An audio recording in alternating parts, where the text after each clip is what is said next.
out-of-state students, this would be the new single rate if the board were to approve an increase with the corresponding rate. So the question was asked earlier, and I did some kind of the homework very quickly, would this still make us more affordable than our counterparts?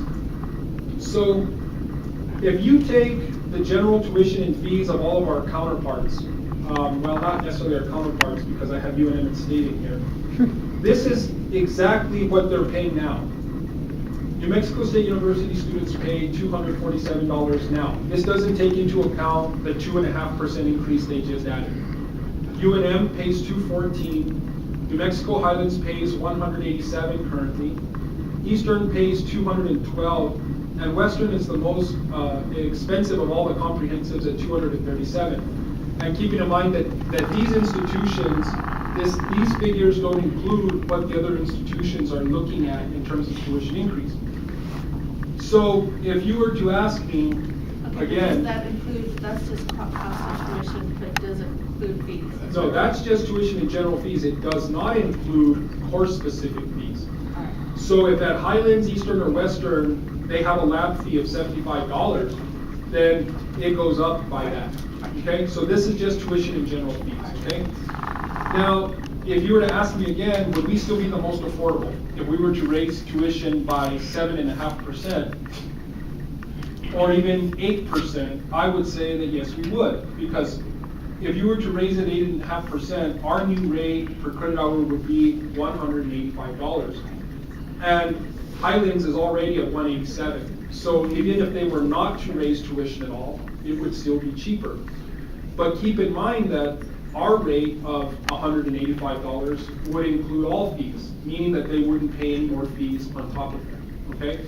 At other institutions that have course-specific fees, for example, if you go to UNM and you enroll at the Anderson School of Management, I can tell you that they have additional fees as a result of just going to that college, and the same with nursing, etc. So this in a nutshell is the proposal for what the single rate would be. Now, some of you may be asking right now, well, what is it right now without an increase? Well, that number is a little hard to determine depending on who you are. Because if you're a student right now taking 3 credit hours, you're gonna pay about $108 right now, okay? Because some of the fees apply to you, some of them don't. If you're a student taking 6 hours, it goes down a little bit. If you're a student taking 9 hours, it goes up a little bit. If you're a student taking 12 hours, it comes down a little bit, and then it always comes down from 13 to 18 hours because we don't charge for those hours. So if you look at your average student right now, it ranges from $180 without any course-specific fees, okay, on up and on down depending on how many hours you take. If you have students who are taking course-specific fees or lab fees or online fees, students can be paying out $214 per credit hour. If you're taking 3 hours with a web-based fee, which is $90, it goes up because that web-based fee divided by 3 credit hours is an extra $30 per credit hour. So right now, a full-time student who is taking 12 credit hours and no courses that require course-specific fees will pay at least $170 per credit hour, minimum. If they take any classes that have labs, that $170 goes up, okay, by whatever that lab fee is.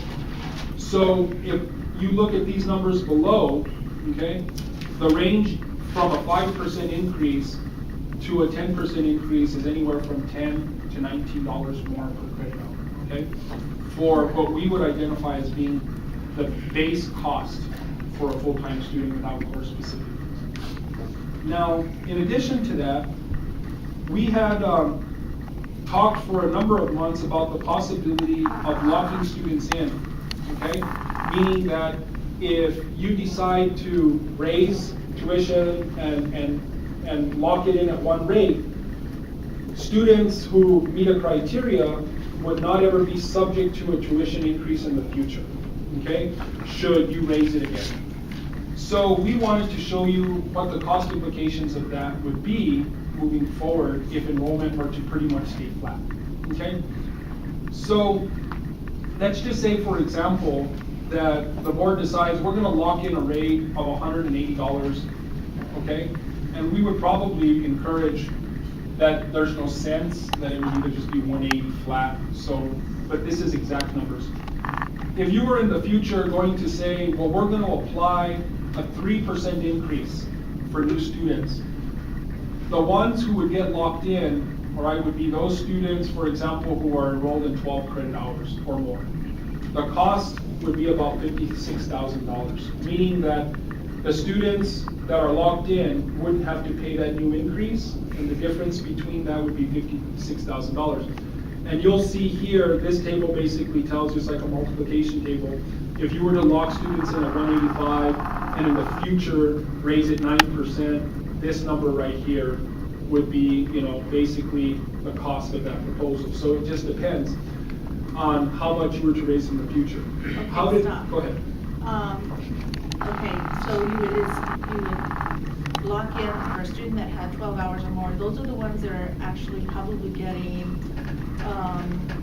help, federal grants and other financial aid. Right. Whereas the ones that are taking 3, 6, 9 hours are not getting financial aid. Those are the ones that will be hitting for more tuition, higher tuition rate. That's Yeah. what you're proposing. Absolutely, and I can share a rationale behind that. 2 days ago, Dr. Martinez and I had, and this might be, of course, something interesting to you all as well. Well, it will be.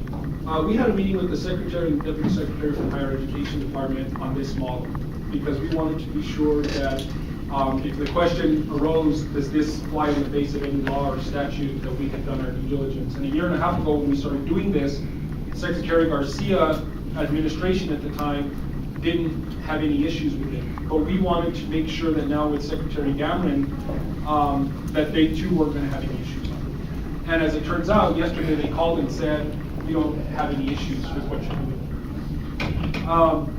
But, Yeah, that in what, yeah. writing. After we got off the phone, I said, text it to me. Thank you. But this is what they did share with us. They shared with us that the administration is extremely interested in these tuition locks because they encourage students to take more credit hours and encourage them to complete more quickly, okay? So the goal is to encourage students to take more credit hours, okay, and finish quickly. Now, why would we set a criteria of 12 credit hours? Other institutions are setting criteria of 15 or 16, okay? Well, we don't want to do something that just mirrors what other schools are doing. We want to do something that makes sense for Northern. Currently, like I shared earlier, our students are taking an average of 9 credit hours, our average student. So if we tell them that they have to jump to 15, that's pretty traumatic, okay? That's almost like saying you've got to double your workload to benefit from this. So we're suggesting something that does slowly help them move towards that direction, but not all at once.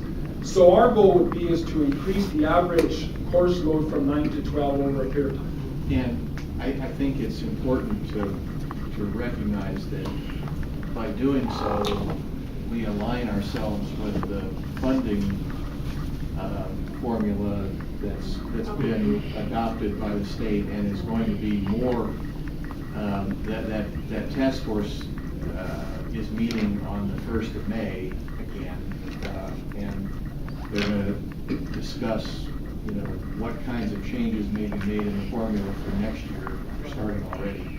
And my guess is that they're going to increase the amount of the funding that's based on the performance measures. And if we don't do something to move ourselves in that direction, we're going to continue to lose funding. So the 100,000 we lost this year may end up looking like a drop in the bucket compared to what it looks like in the future if that percentage is increased, you know, as far as what's subject to performance measures. So I think we have to do that, but we also, I think, have to be sensitive to the fact that our student population isn't necessarily the same as other institutions in the state. Right. And with 12 hours, can a student still make it in the 5 years that the state uses for their graduation target?